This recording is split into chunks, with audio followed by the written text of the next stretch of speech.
Greetings, I'm Shad coming at you from Lake Atitlan, Guatemala, and today I'm going to show you around our off-the-grid, zero-waste, profitable permaculture farm. One of the big ideas of permaculture is that we use nature as our guide and we mimic the natural patterns and in turn design ecosystems that can meet all of our needs.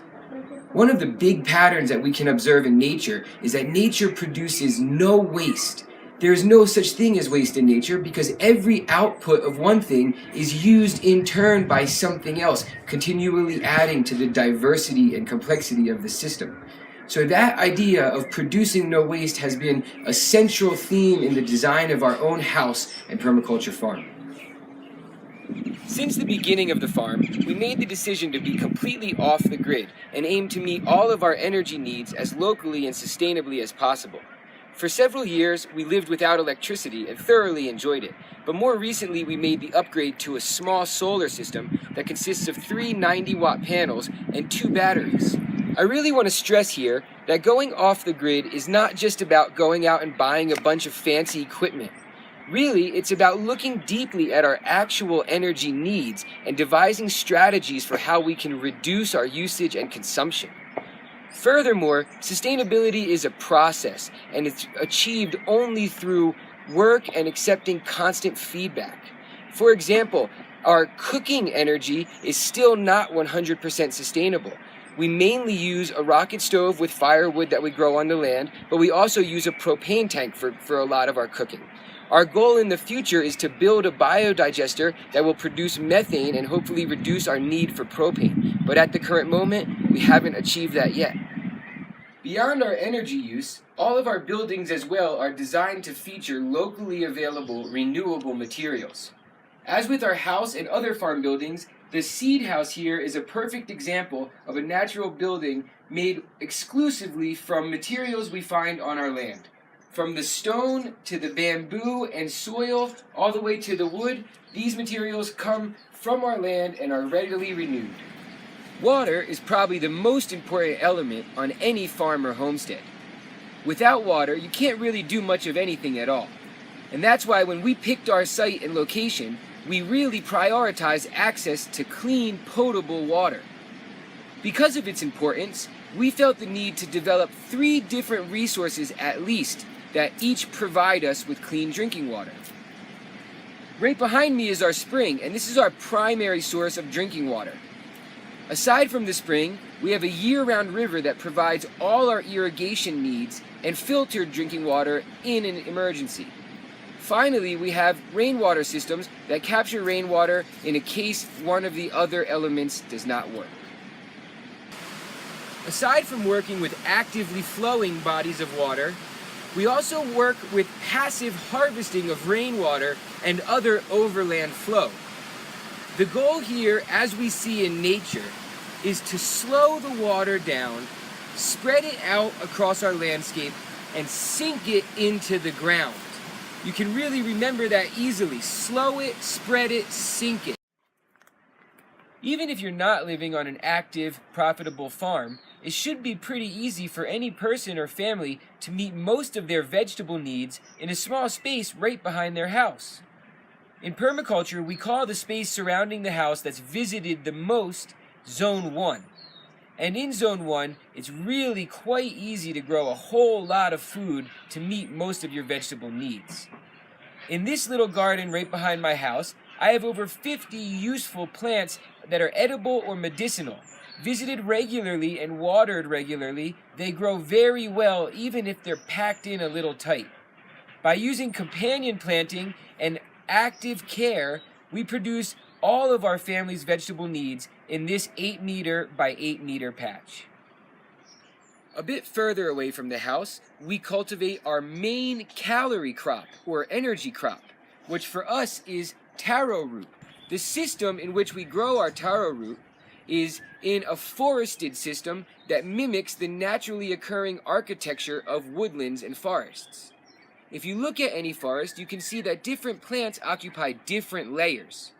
Starting from the bottom, we have the root layer, which for us is occupied by our main food crop, taro root. Beyond the root layer, we have the ground cover layer, which for us is sweet potato, or mint. The sweet potato provides edible greens as well as an edible root.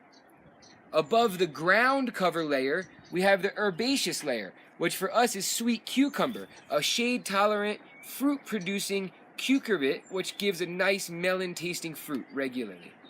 Above the herb layer, we have naranjillo, which is a small sour orange, or we have banana. Beyond the herbaceous layer, we go to the mid-sized or medium tree layer. In our food forests, we grow loquats, pomegranates, limes, and tree tomatoes. These occupy the small tree layer or the lower canopy. Above that layer, we have the big trees or the upper canopy layer, which for us is avocados and bamboo. Beyond that, we have vines like passion fruit that grow all over the trees and produce a lot of fruit. We also have mushrooms growing, which occupy an 8th layer in a naturally occurring forest. Together, these plants provide a large amount of fruit that meets our fruit needs and keeps our diet exciting, but it really produces our taro root, which is our major calorie crop.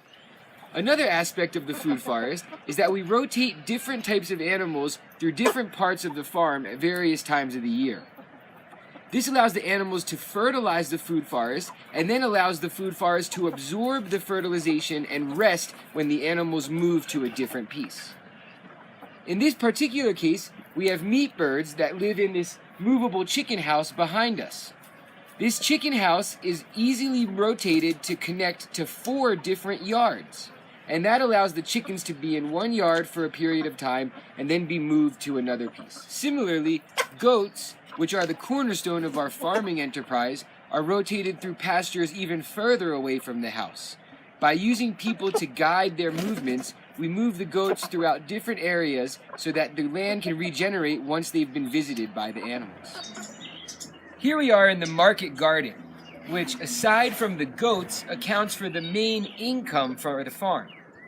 The market garden mainly grows greens, herbs, and a variety of vegetables that we sell locally within our town and community.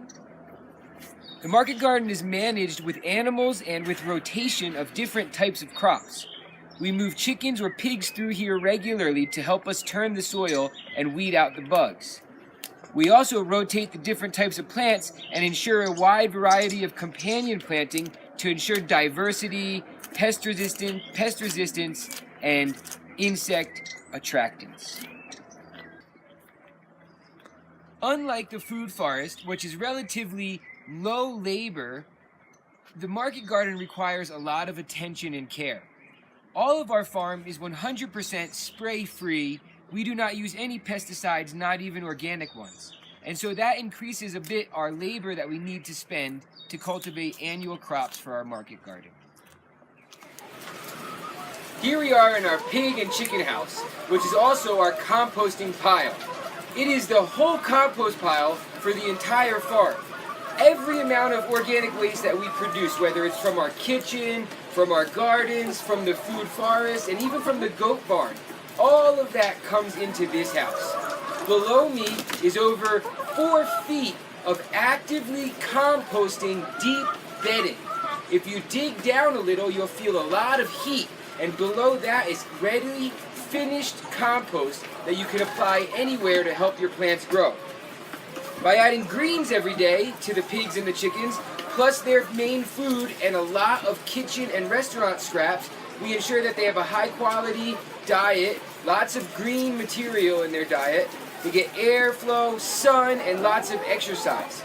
Most importantly is they get food and nutrition from the compost pile, and they're our primary turners. So they do all the work while producing eggs and compost. Well, maybe not all of our organic waste goes to the chicken house. Right here behind me is our composting toilet, which allows us to convert our human waste into a rich natural resource, which is fertilizer for our fruit trees. Since we began, we always had the idea that it's not really good for us to let our waste become someone else's problem. When you flush a toilet, your poop goes away from your land and becomes someone else's troubles. Similarly, any plastic that we find or that we produce, we don't let it leave our land. Instead, we stuff it in old water bottles and that turns our waste into a resource. These eco-bricks can be used to make garden beds, or benches, or walls. For me, that's really what off the grid and zero waste is all about. It's about looking at things differently and seeing how you can convert waste into resource. So speaking of resources, I think I'll go convert some right now. If you guys want more information about our permaculture farm, check out facebook.com/Atilan Organics. Happy pooping.